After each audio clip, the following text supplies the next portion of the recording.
혹시 통장을 열어봤는데 잔액이 거의 남아있지 않은 걸 보고 멍하니 앉아 계셨던 적 있으신가요? 병원비, 약값, 관리비, 손주 용돈까지 빠져나가고 나면 정작 내 손에 남는 건 없는 현실.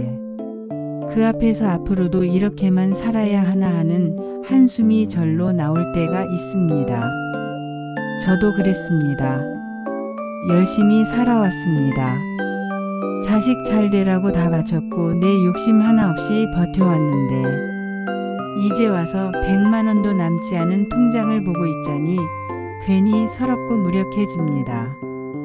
그보다 더 무서운 건 가난해졌다는 사실이 아니라 앞으로도 나아질 일은 없을 거라는 체념이었습니다. 그런데 오늘 저는 그 생각이 틀렸다는 이야기를 드리고 싶습니다.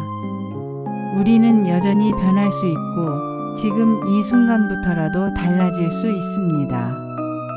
사실 우리 세대가 이렇게 힘들어진 건 개인의 잘못이 아니었습니다. 연금만으로는 살 수 없는 구조, 자식에게 의지하면 된다는 믿음, 길어진 노후와 줄어드는 일자리, 그리고 누구도 주목하지 않는 조용한 가난까지. 우린 그저 시대의 흐름에 밀려 여기까지 온 겁니다. 예전엔 자식들이 잘 되면 노후가 든든하리라 믿었습니다. 대학 보내고 결혼시켜주느라 모든 걸 쏟아부었지만 돌아오는 건 생각보다 적었습니다. 자식도 자기 살기 바쁘고 부모 부양은 당연한 게 아니게 된 시대에 우리가 흘린 땀과 희생은 기억되지 않았고 남은 건 텅 빈 지갑과 외로움뿐이었습니다. 어느 날 저녁이었습니다. 얘야, 이번 달 관리비가 너무 많이 나왔는데 혹시 20만 원만 도와줄 수 있겠니? 조심스레 건넨 제 말에 잠시 침묵이 흘렀습니다. 그리고 딸의 목소리가 돌아왔습니다. 엄마, 우리도 애 키우느라 힘들어요. 대출 갚느라 정신이 없어. 짧은 대답이었지만 그 한마디에 마음이 철렁 내려앉았습니다. 20만 원, 한때는 큰 돈도 아니었는데 이제는 서로에게 버거운 짐이 되어버린 겁니다. 전화를 끊고 난 뒤 휴대폰을 한참 내려다보다 조용히 창문을 열었습니다. 바람이 불어왔지만 그 바람은 위로가 되지 못했습니다. 내가 이제 가족에게도 짐이 되었구나. 그런 생각만이 남았습니다. 이 이야기는 저만의 이야기가 아닙니다. 우리 세대의 수많은 분들이 같은 현실을 살아내고 있습니다. 병원에 가고 싶어도 돈이 없어 참고 여름에도 선풍기만 돌리며 버티고 외로움이 더 무겁게 다가오는 노후를 마주하고 있습니다. 그렇다고 이 모든 걸 내 탓으로 돌릴 필요는 없습니다. 우리는 열심히 살아왔고 누구보다 성실했습니다. 안전망이 없었던 사회 구조 속에서 여기까지 밀려온 것 뿐입니다. 그러니 지금 필요한 건 자책이 아니라 새로운 출발을 위한 작은 용기입니다. 제가 전하고 싶은 건 거창한 방법이 아닙니다. 지금 당장 할 수 있는 작고 현실적인 실천들입니다. 먼저 돈이 새는 구멍부터 막아야 합니다. 하루에 쓴 돈을 3가지로 나눠 적어 보세요. 꼭 필요한 것 있으면 좋은 것, 그리고 안 써도 되는 것. 마지막 칸이 많을수록 그게 바로 지출의 구멍입니다. 그리고 카드를 쓰기보다는 현금을 봉투에 담아 쓰는 게 좋습니다. 봉투가 얇아지는 걸 직접 보는 순간 자연스럽게 절약이 됩니다. 둘째, 작은 수입을 만드는 겁니다. 이 나이에 무슨 일을 해라는 생각은 버리셔야 합니다. 동네 복지관, 도서관, 주민센터에는 시니어를 위한 일자리가 많습니다. 책 정리, 전시 안내, 아이 돌봄 보조 같은 일들인데 체력 부담도 적습니다. 큰 돈은 아니지만 매달 10만 원, 20만 원이 생기면 마음이 한결 가벼워집니다. 그리고 집안에 쓰지 않는 물건들을 팔아보세요. 안 쓰는 가전제품, 몇 년째 입지 않는 옷, 방 한쪽에 세워둔 가구. 그렇게 모인 돈이 한 달 10만 원을 넘기도 합니다. 집이 정리되니 마음도 가벼워지고 쓸데없는 소비도 줄어듭니다. 셋째, 건강을 지키는 게 최고의 절약입니다. 병원비는 한 번 나가면 수십만 원이 훅 빠져나갑니다.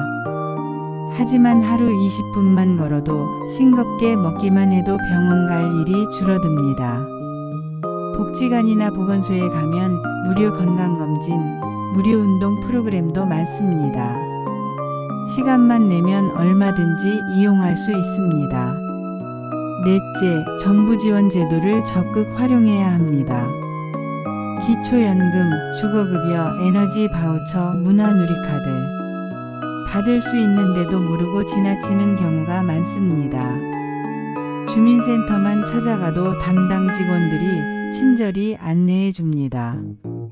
매달 50만 원 이상 혜택을 받을 수 있는 경우도 있습니다.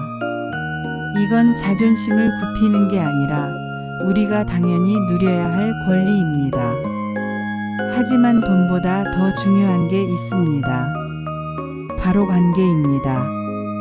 친구에게 전화를 걸고 오랜만에 동창 모임에 나가고 가족에게 짧은 안부 문자를 보내는 것. 잘 지내니? 라는 짧은 인사가 생각보다 큰 힘이 됩니다.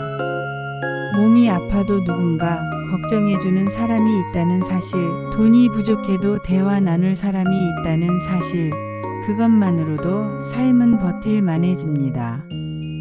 처음엔 별로 달라지는 게 없어 보일 겁니다. 하지만 석 달쯤 지나면 통장에 남는 돈이 보이고 마음에 작은 여유가 생깁니다. 예전엔 카드값이 무서워 우편함 열기도 두려웠는데 이젠 이번 달 얼마나 아꼈나 먼저 확인하고 싶어집니다. 혹시 지금 통장에 100만 원도 남아있지 않으신가요? 괜찮습니다. 8만 원에서 시작해 석 달 만에 40만 원을 만든 분도 있습니다. 현금 봉투 하나로 시작했고 복지관 작은 일로 수입을 보탰고 보건소 검진과 동네 산책으로 건강을 지켰습니다. 그리고 무엇보다 가족과 친구와의 관계를 조금씩 회복했습니다. 작은 실천 하나가 모여 인생을 바꿉니다. 오늘 가족에게 안부 문자를 보내고 내일은 불필요한 지출 하나를 줄이고 모레는 주민센터에 들러 시니어 일자리를 물어보세요. 그렇게 하루하루 쌓이다 보면 텅 빈 통장도 외로운 마음도 조금씩 채워질 겁니다. 무엇보다 중요한 건 우리가 혼자가 아니라는 겁니다.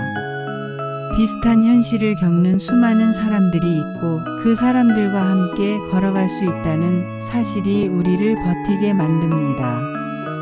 그동안 정말 고생 많으셨습니다. 당신은 충분히 잘 살아오셨고 앞으로도 잘 살아갈 수 있는 분입니다. 오늘 이 한마디가 작은 위로가 되길 바랍니다. 그리고 꼭 기억하세요. 지금이 바로 새로운 출발의 시작입니다. 구독, 좋아요는 저희에게 큰 힘이 됩니다. 감사합니다.